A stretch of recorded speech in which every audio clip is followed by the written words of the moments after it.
Before we blast off, say hi in the comments. It may seem small, but it helps the algorithm beam this out to more sci-fi fans, and I seriously love seeing who's part of the crew.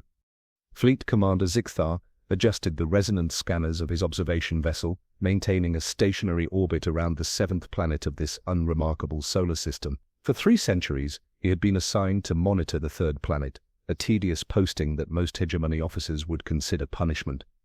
His scaled appendages moved with practiced efficiency across the control panel, a gesture he had performed countless times during his long vigil. Record observation log, cycle 9732, he spoke, his multi-tone voice echoing in the empty command center. The bipedal species of Sol 3 continues its predictable development pattern. They have achieved rudimentary space travel, but remain confined to their planetary system. Their propulsion technology is chemical-based and inefficient. Their communications are primitive, utilizing electromagnetic waves that dissipate rapidly over cosmic distances. The commander paused, gazing at the holographic display showing the blue-green world rotating slowly. Such a waste of resources to monitor these creatures. The Hegemony Council insisted every potentially sentient species be catalogued and assessed for either recruitment or neutralization. But Zikthar knew the humans would never amount to anything of significance in the grand cosmic struggle. They continue to wage territorial conflicts using kinetic weapons and limited energy-based systems, he continued. Their social structures remain fragmented into competing nation-states. Technological advancement appears to have plateaued in recent decades. Assessment remains unchanged. Species designation human presents no strategic value in the current galactic conflict.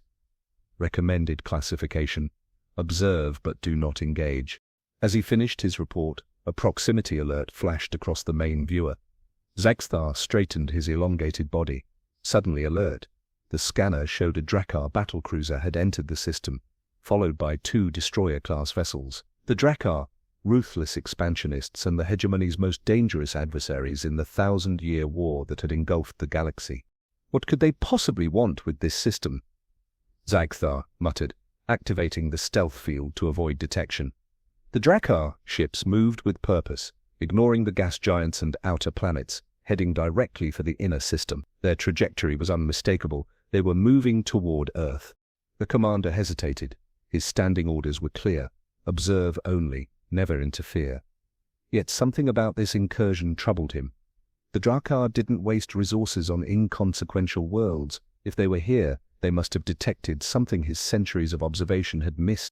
His communications officer, Zavex, entered the command center. Commander, we've intercepted Drakkar tactical communications. They're preparing to launch an assault on the human homeworld. For what purpose? Zikthar demanded. These primitives have nothing of value to either side of our conflict. The message references something called Project Prometheus. They believe the humans have developed technology far beyond our assessment.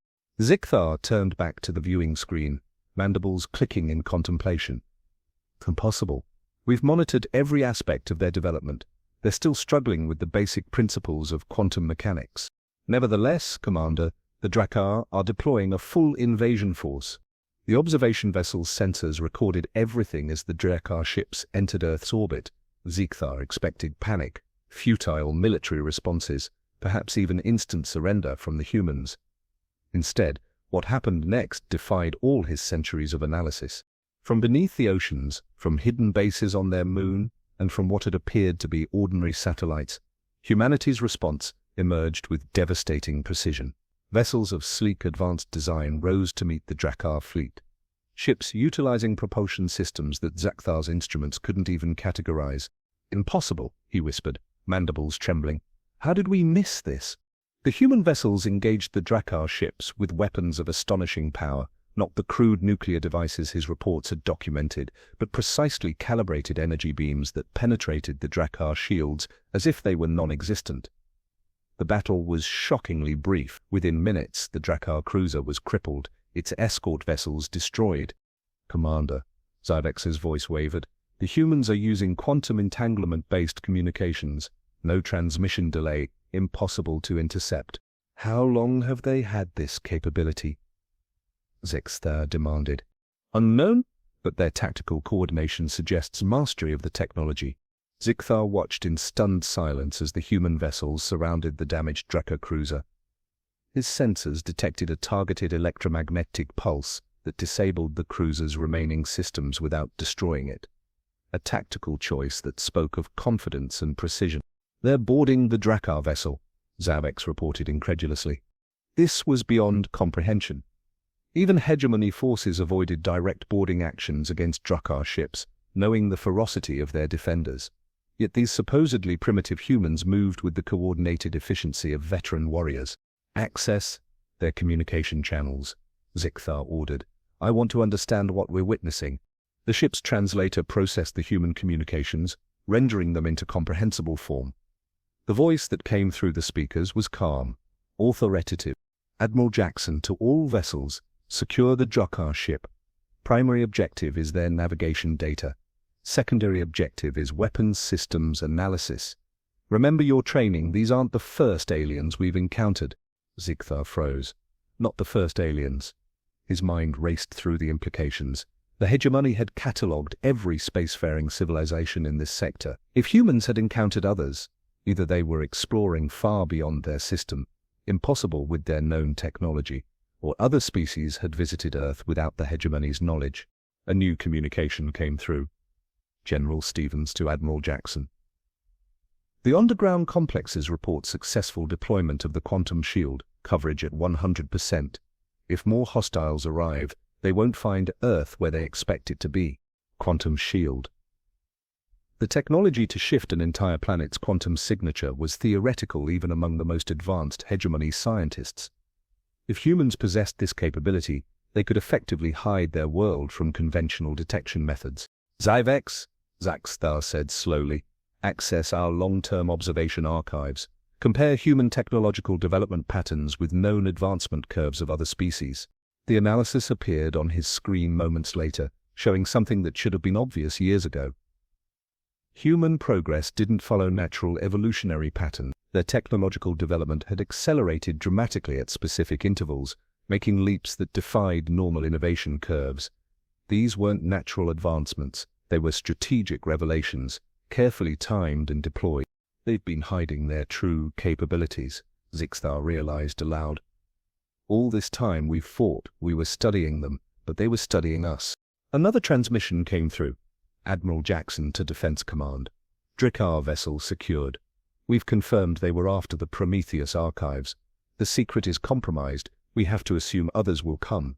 On the viewing screen, Zikthar watched as human ships methodically dismantled the Drakkar cruiser, extracting technology and materials with practiced efficiency. This was not the behavior of a species encountering advanced technology for the first time. This was salvage operations performed by experts. "Commander," Zavex's voice had dropped to a whisper. "I've analyzed their quantum shield technology. It's not just defensive, it's a weapon. They could theoretically project quantum disruption fields across vast distances." Zikthar's mind reeled at the implications.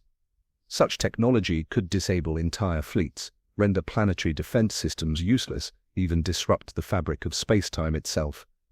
If humans possessed this capability and had kept it hidden, what else were they concealing? A final transmission broke through his thoughts. "This is President Marshall, addressing all Earth Defense Forces. The Prometheus Protocol is now active. For generations we've prepared for this moment, the day our existence would be threatened, and we could no longer hide among the stars. Our ancestors made a promise when they crashed on this world 5,000 years ago. Humanity would rise again, stronger than before. Today, we honor that promise. The location of all 17 colony worlds is to be declassified. Deploy the Lazarus fleet. Earth stands ready to rejoin our brothers and sisters across the stars." The silence that followed was profound. Zikthar stared at the translator, certain it had malfunctioned. "Colony worlds? Lazarus fleet? A crashed vessel 5 millennia ago?"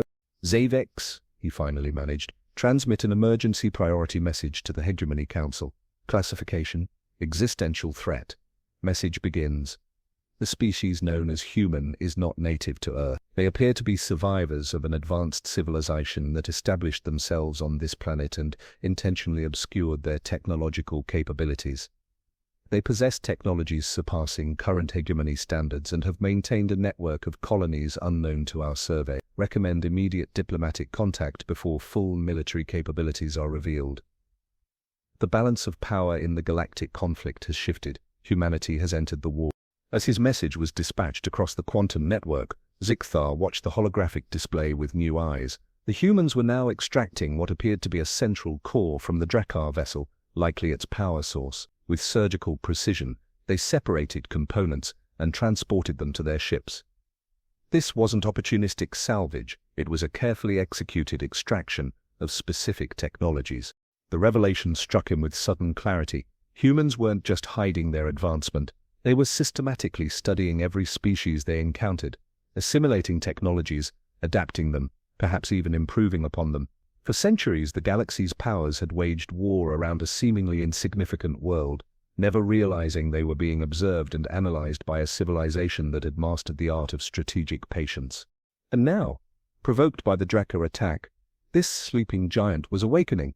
The galaxy would never be the same again. The Grand Assembly Chamber of the Hegemony Council had not witnessed such chaos in 2,000 years. Representatives from 300 stellar nations crowded the tiered semicircular hall, their voices rising in a cacophony of demands, accusations and fear. At the center of the storm stood Senior Arbiter Kelisara, her normally composed features strained as she attempted to restore order. "The Assembly will come to order," her amplified voice reverberated through the chamber, momentarily quieting the uproar. "We will address this situation with the dignity befitting the hegemony."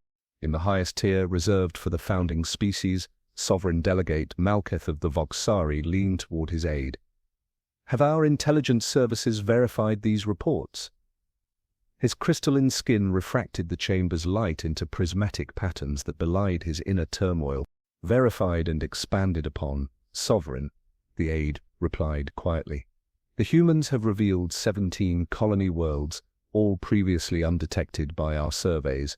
They possess quantum manipulation technology that our scientists theorize could destabilize star systems. The Drakkar fleet that engaged them has gone silent. All 7 vessels." Malketh's faceted eyes narrowed. 7? The initial report mentioned only 3. 4 additional Drakkar battleships responded to the distress call. None returned. Below them, Arbiter Kelisara recognized the delegate from the Drakkar Imperium, whose scaled features were contorted with barely contained rage. "The Imperium demands immediate military action." The Drakkar delegate's claws gouged the podium. "These humans have destroyed Imperial vessels without provocation.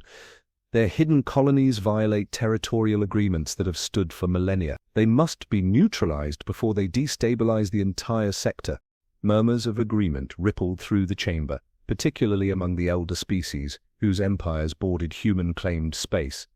The younger species, however, seemed less convinced.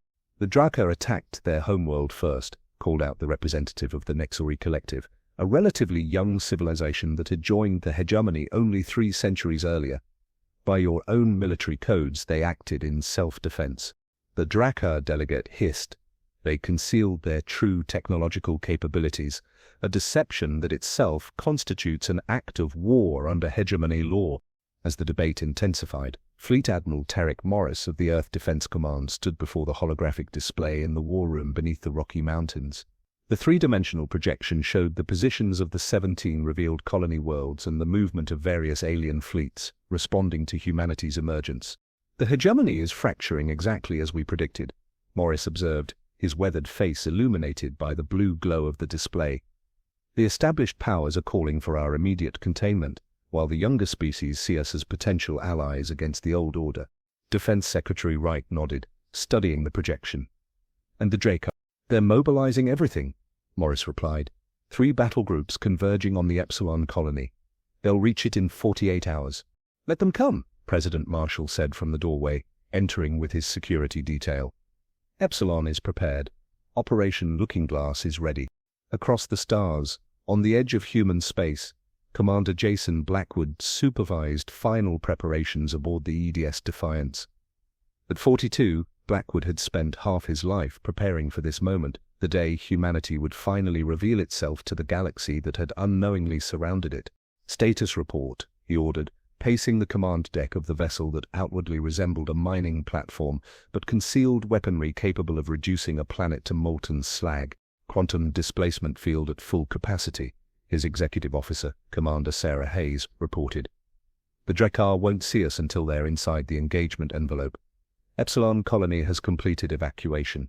All non-essential personnel are safely below the planetary shield. Blackwood nodded, running a hand through his salt and pepper hair. And the looking glass? Calibrated and ready. The Drakkar have never seen anything like it. Hayes hesitated. Sir, are we certain this is the right course? Once deployed, there's no going back. The galaxy will never be the same. Blackwood's eyes remained fixed on the tactical display.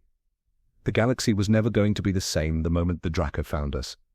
Sarah, we've hidden for 5,000 years, rebuilding what was lost when our ancestors' ship crashed on Earth. We've studied every species, every technology, every strategy. We've prepared for every contingency.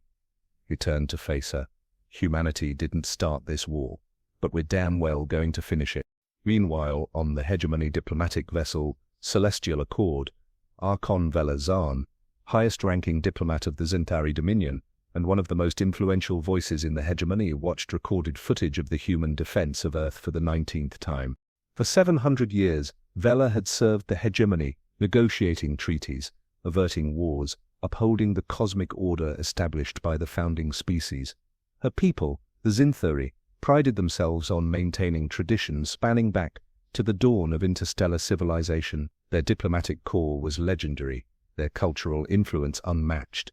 Yet, as she watched the humans systematically dismantle the Drakkar attack force, she felt something unfamiliar. Doubt. Play the extraction sequence again, she instructed her AI assistant. The hologram showed human boarding parties entering the disabled Drakkar cruiser. Unlike hegemony tactics, which prioritized securing command centers, the humans targeted engineering sections and data cores simultaneously. They moved in small adaptive teams rather than the regimented formations taught in every military academy across the galaxy. Their approach defies conventional doctrine, remarked junior diplomat Trell, who had served as Vela's protege for the past 50 years. It defies all doctrine, Vela corrected, her elongated fingers tapping thoughtfully against her silvery skin. They didn't develop their tactics from established military theory. They created something entirely new. Perhaps because they were isolated, Trell suggested. Without access to the collected wisdom of the hegemony, without being constrained by it, Vela interrupted, a realization dawning. Every species in the hegemony builds upon what came before. We follow the paths laid down by our predecessors, refining but rarely revolutionizing. These humans, she gestured at the display, they were forced to innovate from necessity. Surely you don't admire these upstarts, Archon? They've hidden among us, studied us without consent. Vela's golden eyes narrowed. I've negotiated 37 peace treaties in my career, Trell. I've prevented wars that would have consumed billions of lives. And yet, in 7 centuries, the hegemony Drakkar conflict has persisted, despite our best diplomatic efforts. Perhaps we need to consider that our established approaches have failed. 3 days later, the galaxy witnessed something unprecedented. The Drakkar Assault Force 27 capital ships with escort vessels arrived at the Epsilon colony, expecting to find a vulnerable human outpost. Instead, they encountered an apparently abandoned system. Scans showed the colony world was there, but devoid of life or technology. As the Drakkar fleet moved into orbit to begin bombardment, Commander Blackwood gave the order that would reshape galactic warfare forever. Activate. Looking glass. Throughout the system, what appeared to be asteroids, debris, and even patches of empty space shimmered and transformed. The quantum displacement field collapsed, revealing the true nature of the human defensive force, not concentrated around the planet as military doctrine would dictate, but dispersed throughout the system in a 3-dimensional web. The Drakkar found themselves not at the perimeter of a defensive position, but already inside it. From the observation deck of the Celestial Accord, now positioned at the system's edge to monitor the conflict, Archon Vela watched with the entire diplomatic corps as human vessels executed a battle strategy unlike anything recorded in the hegemony archives. They didn't form battle lines or defensive clusters. Instead, their ships moved in seemingly chaotic patterns that nonetheless revealed themselves to be precisely coordinated. Each vessel operated independently, yet as part of a greater whole, like neurons in a vast cosmic brain. They're targeting propulsion and weapons systems specifically, noted Trell, as the Drakkar vessels found themselves immobilized one by one. Not destroying, but disabling. Because destruction isn't their objective, Bella realized. This isn't about annihilation, it's about demonstration. As if confirming her analysis, the human vessels suddenly ceased fire. The Drakkar fleet hung paralyzed in space, disabled but largely intact. A transmission cut through all communication channels, broadcast not just to the combatants but to observers throughout the sector. This is Commander Jason Blackwood of Earth Defense Ship Defiance, to all vessels. The engagement is concluded. We have no desire for unnecessary casualties. Drakkar personnel will not be harmed if no further hostilities are attempted. Then came the demonstration that would forever change the balance of power in the galaxy. From the center of the human formation, a vessel unlike any other moved forward, sleek, asymmetrical, pulsing with energy that defied classification. Quantum resonance building, reported a technician on the Celestial Accord, configuration unknown. A beam of coruscating energy lanced out from the vessel, not toward the Drakkar fleet, but into apparently empty space. The fabric of reality itself seemed to tear, creating what appeared to be a controlled rift in space-time. By the first dawn, whispered Trell. What are they doing? Vela didn't answer, transfixed by the spectacle unfolding before them. The rift expanded, stabilized, and then, impossibly, began to reveal something beyond. Not the chaos of unstructured space-time that theory would predict, but another place, another region of space altogether. To all observing forces, Blackwood's voice continued, what you are witnessing is a controlled quantum aperture, what we call a looking glass. For 5 millennia, we believed we were alone, survivors of a destroyed civilization. Today, we demonstrate that we were wrong. The aperture widened, and through it emerged vessels of unmistakably human design, but of configurations unseen in the recently revealed human fleet. Hundreds of them, then thousands, pouring through the artificial wormhole in an armor that dwarfed any force the hegemony or Drakkar had ever assembled. The 1,000-year war between the hegemony and the Drakkar Imperium has been perpetuated by a lie. Blackwood's voice resonated across all frequencies.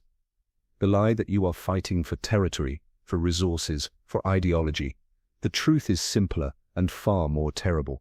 The new human vessels took position around the disabled Drakkar fleet, not threatening, but unmistakably overwhelming in their presence. 5,000 years ago, our generation ship was attacked and crashed on Earth. We believed our civilization destroyed, our colonies lost. We rebuilt in secret, preparing to defend ourselves when we were inevitably discovered, but we never stopped searching for our lost brothers and sisters. Vela felt a chill as understanding began to dawn. What we discovered, Blackwood continued, was that humanity didn't just survive on Earth. We survived in a parallel quantum reality, one where our ship was diverted, rather than destroyed. Human civilization continued to develop in a neighboring brain of the multiverse, separated from this universe by the thinnest of quantum membranes. On the Celestial Accord's command deck, pandemonium erupted as the implications became clear. Vela remained still, her 7 centuries of diplomatic experience inadequate preparation for this moment.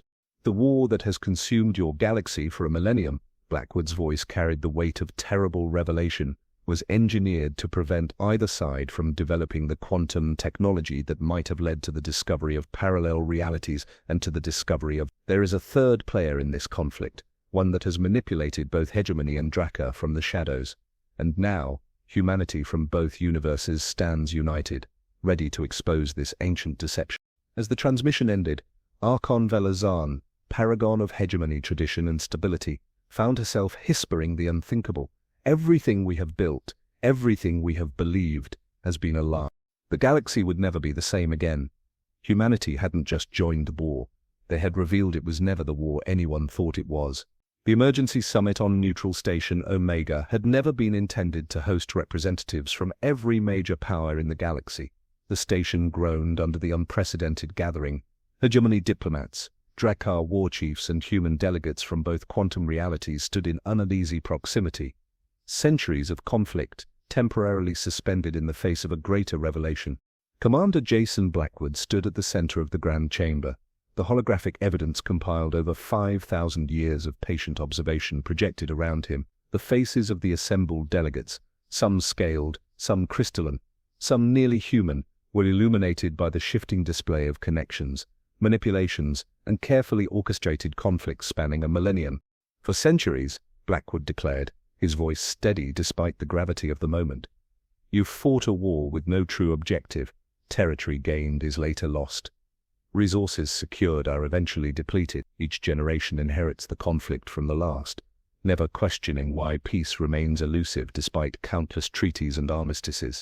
Archon Velazan of the hegemony stepped forward, her traditional diplomatic robes exchanged for simpler attire, a symbolic break from protocol that had sent shockwaves through the council. The evidence presented by Commander Blackwood corroborates what my own investigation has uncovered, she announced, her melodic voice carrying the weight of 7 centuries of authority. Strategic analysis reveals that critical peace negotiations throughout our history have been systematically sabotaged. Technological advances that might have ended the conflict were consistently misdirected. From the Drusukar delegation, Supreme War Chief Krelevask rose, his scaled form towering over the human representatives. The Imperium does not easily accept that we have been manipulated. The words seem to cause him physical pain, yet our own war records show inexplicable tactical decisions by our ancestors, deviations from strategy that prolonged conflict when victory was within reach. Blackwood nodded grimly, because victory was never the objective for those truly controlling this war. The holographic display shifted to show a pattern that extended beyond conventional space, quantum filaments stretching between stars, between worlds, between the very fabric of parallel realities. We call them the harvesters, Blackwood continued. Not a species in the conventional sense, but a collective consciousness that exists in the quantum substrate between realities. They don't want territory or resources or even power. As you understand it, they feed on something far more fundamental, the quantum potential generated by large-scale conflict. Admiral Tarek Morris stepped forward, his weathered face solemn. Every weapon discharged, every ship destroyed, every world devastated, each creates quantum disturbances that these entities harvest as energy. Your 1,000-year war has been their 1,000-year feast. Murmurs rippled through the assembled delegates. A young Nexori representative called out, "If these harvesters are so powerful, why reveal themselves by attacking the human colony ships 5,000 years ago?" "They didn't," replied Dr. Eleanor Wright, Secretary of Defense from Parallel Earth, her voice carrying the calm certainty of scientific precision. "Our research indicates they didn't know we could perceive them." Our generation ships were equipped with experimental quantum sensors designed to navigate the void between galaxies. We accidentally observed them feeding on a natural quantum phenomenon. Once they realized they had been seen, they attempted to eliminate the witnesses. Blackwood finished. Our ships were diverted to different quantum realities, our civilizations separated by the thinnest of membranes, our knowledge of each other suppressed. The holographic display showed the pattern of harvester influence spreading throughout known space, subtle manipulations, seemingly random events that collectively maintained the perfect balance of conflict, never allowing either side to achieve decisive victory, never permitting the development of technologies that might detect the quantum parasites. "But there's something they didn't anticipate," Morris added. "In both realities, humanity rebuilt. We developed technologies along different paths, but with the same goal to understand what had happened to us and prevent it from happening again, and in both realities, we eventually rediscovered each other." War Chief Krelevosk's reptilian features contorted in what might have been respect. "You hid your capabilities, you watched, you prepared. As any worthy adversary would." "We did more than prepare," Blackwood said. "We developed a solution." The chamber darkened as a new hologram appeared, a complex network of devices unlike anything the galactic powers had seen before. "The Quantum Resonance Network," Dr. Wright explained. "Designed to be deployed at strategic points throughout both our realities. Once activated, it will generate a harmonic frequency that disrupts the harvester's ability to exist in our dimensional space. They will be forced to retreat to deeper layers of the multiverse, beyond their ability to influence our reality." The implications weren't lost on the assembled leaders. Archon Vela spoke first, her voice barely above a whisper. "You're proposing to fundamentally alter the quantum structure of 2 universes." "Yes," Blackwood acknowledged without hesitation. "The alternative is to remain cattle for entities that have fed on suffering and death for millennia. The network must be deployed simultaneously in both realities, Morris added. Each node must be precisely positioned at coordinates where our universes align most closely. The window for deployment is 48 hours. After that, the quantum alignment shifts and we lose our opportunity. Supreme War Chief Krelovosk growled, mandibles clicking in agitation. You have already built this weapon. Why come to us at all? Why not simply activate it? A heavy silence fell over the chamber. Blackwood exchanged glances with his counterparts before answering. Because the activation will have consequences. The quantum disruption will render certain technologies inoperable. Specifically, technologies that rely on quantum principles developed in the last 1,000 years. Understanding dawned on the faces of the delegates. Nearly all advanced weaponry, faster-than-light travel systems, and communication networks relied on those principles. You're asking us to sacrifice our technological advancement, a hegemony representative stated flatly. No, Blackwood corrected. We're asking you to sacrifice technologies that were deliberately guided along paths that left you vulnerable to manipulation. Humanity developed alternative approaches in our isolation, technologies that will function after the resonance event. We're offering to share them. The chamber erupted in debate. Accusations of human deception mixed with pragmatic assessments of the evidence. Amid the chaos, Archon Vela's voice cut through. We must consider the proposal, she declared. If what the humans claim is true, we face an existential threat beyond any we have confronted. And if they lie, demanded a Drakkar commander, if this is merely an elaborate strategy to cripple our defenses, then they could have done so already, Vela replied simply. Their demonstration at Epsilon Colony proved they possess capabilities beyond our own. They require neither our permission nor our cooperation to deploy their network. Yet they seek it nonetheless, added the Nexori representative thoughtfully. Blackwood nodded. Because the choice must be yours. Humanity in both realities has lived outside your order, observed its flaws, and now offers an alternative. But we will not impose it. The summit adjourned for 12 hours of urgent consultation. When the delegates reconvened, the division was clear. The younger species largely supported the human proposal, while the ancient powers remained skeptical. The Drakkar Imperium, surprisingly, stood with humanity. We are warriors, Krelovosk declared. To discover our greatest battles were orchestrated for another's benefit dishonors the sacrifices of generations. The Imperium will assist in deploying the human network. One by one, other powers joined, until only the founding species of the hegemony remained opposed. Their representative, Sovereign Malkuth, rose majestically. For billions of years we have guided the development of galactic civilization, he intoned. We cannot support an untested technology that would fundamentally alter the cosmos as we know it. With respect, Sovereign, Blackwood replied, it is precisely your guidance that brought us to this point. Perhaps it's time for a new perspective. The deployment began immediately. Human vessels from both realities, accompanied by Drakkar warships and vessels from supporting species, moved to strategic positions throughout known space. The founding species withdrew to their ancient homeworlds, their protestations unheeded for perhaps the first time in cosmic history. Aboard the EDS Defiance, Commander Blackwood monitored the operation from the command deck, a quantum link connecting him directly to his counterpart in the parallel reality. Admiral Morris stood beside him, tension evident in his rigid posture. Node 7 is encountering resistance, reported Commander Hayes. Harvester manifestation detected in the quantum layer. On the main display, a distortion appeared near the 7th deployment vessel, space itself seeming to warp and stretch as something vast and incomprehensible pushed against the boundaries of reality. They know what we're doing, Morris said grimly. Blackwood nodded. All vessels, execute protocol sundering, authorization Blackwood Omega-3. Throughout both universes, the human fleet responded with precision born from millennia of preparation. Vessels previously concealed by quantum displacement fields revealed themselves, taking position around each node of the network. The technology they unleashed had been developed in secret, untainted by harvester influence, missiles that tore holes in space-time itself, energy weapons that destabilized quantum fields, shields that existed partially outside conventional reality. The battle that followed defied description in any language known to the galactic powers. The harvesters fully manifested for the first time in recorded history.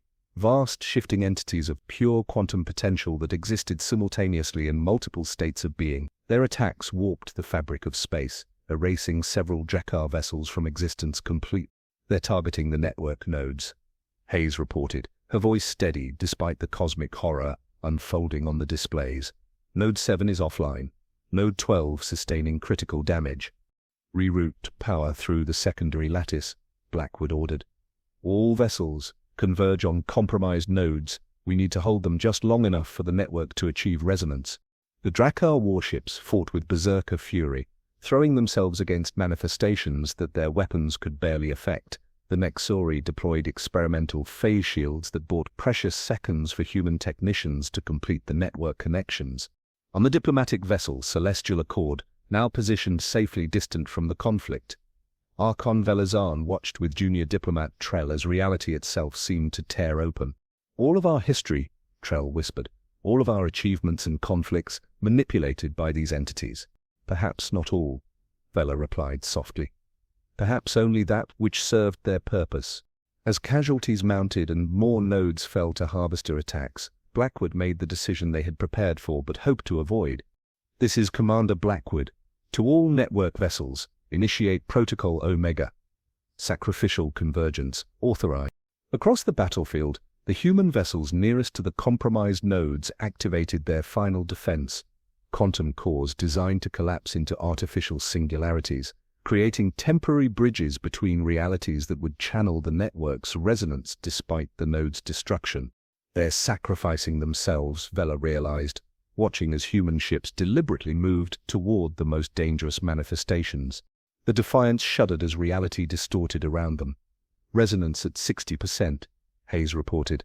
Harvester counterattack intensified. Hold position, Blackwood ordered, even as warning systems blared throughout the vessel. We need 5 more minutes for full deployment. A massive harvester manifestation appeared directly ahead of the Defiance, dwarfing the human vessel. Space twisted between them as the entity reached out with appendages of pure probability. Shields failing, Hayes announced. Direct manipulation of our quantum field detected. Blackwood locked eyes with Admiral Morris. One way or another, we end this today. Before the harvester could strike, a Drakkar battlecruiser intercepted, interposing itself between the Defiance and the manifestation. The cruiser's hull glowed with energies beyond mortal comprehension as it was systematically unmade, its atoms scattered across multiple realities. Supreme War Chief Krelovarsk sends his regards, came the final transmission from the Drakkar vessel. End this, human. The sacrifice bought the precious minutes needed. Throughout both universes, the quantum resonance network achieved synchronization. A pulse of energy, unlike anything before recorded, surged through the connected nodes, creating a harmonic frequency that propagated through the quantum substrate of existence itself. The effect was immediate and dramatic. The harvester manifestations convulsed, their forms destabilizing as the frequency disrupted their ability to maintain coherence in conventional space-time. One by one they retreated, not destroyed, but banished to deeper layers of reality beyond their ability to influence the known universe. As predicted, systems throughout known space faltered. Weapons platforms went dark. Communication networks failed. Faster-than-light drives ceased functioning. For a terrible moment, civilization itself seemed to teeter on the brink of collapse. Then, from the human fleets, new signals emerged. Transmissions on frequencies untouched by the resonance event. Power signatures that defied conventional understanding. Vessels employing alternative drive systems moved to assist stranded ships. Emergency protocols activated as humanity revealed the full extent of their preparations. 3 months later, the Grand Assembly Chamber of the former Hegemony Council had been transformed. The hierarchical tiers that had once separated species by age and influence were gone, replaced by a circular arrangement where all representatives sat as equals. At the center stood Commander Jason Blackwood, now Ambassador Blackwood, addressing the first session of what was being called the Galactic Concordate. The quantum resonance continues to hold, he reported. Our scientists confirm the harvesters have been forced beyond the 11th dimensional boundary. They cannot return without technologies that would take millennia to develop, technologies we will be vigilant against. Archon Velazan, elected as the first moderator of the Concordat, rose from her seat. And the technological setbacks? As expected, Blackwood answered. Quantum-based weapon systems remain inoperable, as do certain communication and travel technologies. However, the alternative systems we've provided are now successfully integrated into 90% of affected worlds. The remaining 10% should be completed within the year. War Chief Krelevosk, his traditional armor exchanged for the simple garb of a diplomat, spoke next. The Drakkar fleets report success with the new drive systems. They are different, but effective. Our worlds are reconnected. Throughout the chamber, representatives shared similar reports. The technological regression had been significant, but not catastrophic. More importantly, for the first time in a millennium, genuine peace seemed possible. There is something we must address, Sovereign Malkuth said, his crystalline form reflecting the chamber's light. Despite the opposition of the founding species to the resonance plan, they had eventually rejoined the galactic community. The power humanity now wields, your alternative technologies give you significant advantage. Many fear you may establish dominance as the harvesters are gone. A murmur of agreement rippled through the assembly. Blackwood nodded, acknowledging the concern. Humanity in both realities spent 5,000 years in isolation, developing along paths untainted by harvester influence. Yes, our technology now surpasses yours in many ways, but we recognize the dangers of replacing one form of control with another. He gestured, and the chamber's central display activated, showing a massive installation under construction in deep space. This is the Prometheus Archive, a repository of all human knowledge, technology, and history from both our realities. It will be governed not by humanity alone, but by a council representing all species. No single power will control access. No technology will be withheld from those ready to receive it. The gesture was unprecedented in galactic history. A dominant power voluntarily sharing the source of its advantage. Humanity remembers what it means to be vulnerable, Blackwood continued. We remember being scattered across realities, forced to rebuild from nearly nothing. We recognize patterns of dominance and control because we observed them from outside your established order. He looked around the chamber, meeting the eyes or sensing organs of each representative. The harvesters fed on conflict. If we perpetuate patterns of dominance and submission, we merely replace one parasite with another. The galactic concordat must be founded on principles that break this cycle: equality, transparency, and mutual advancement. As the session concluded and representatives filed out of the chamber, Ambassador Blackwood found himself standing with Archon Vela and War Chief Krelevosk on the observation deck, gazing out at the stars that now, for the first time in millennia, shone on a galaxy at peace. Your species continues to surprise me, Vela admitted. Few would surrender such advantage willingly. Perhaps because few have experienced what we have, Blackwood replied. Humanity was broken, scattered across realities, forced to rebuild while watching from the shadows. We've seen what power does when concentrated in too few hands. Krelevosk's reptilian features formed what might have been a smile. My ancestors would not understand this peace. They would consider it weakness to cooperate rather than conquer. And mine would not understand relinquishing the traditions that guided us for billions of years, Vela added. Yet here we stand, Blackwood said, gazing at the distant stars.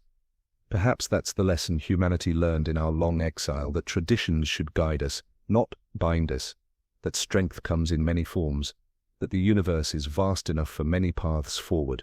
As a ship from the parallel Earth docked at the station, bringing new delegates to the Concordat, Blackwood reflected on the journey that had brought them here. From a crashed generation ship on a primitive world, to architects of a new galactic order, from hidden observers to active participants in cosmic history, the war was over. The harvesters were gone, and humanity, once overlooked and underestimated, had found its place among the stars. Not as conquerors, but as liberators. Not as rulers, but as guides. Not as the end of history, but its new beginning.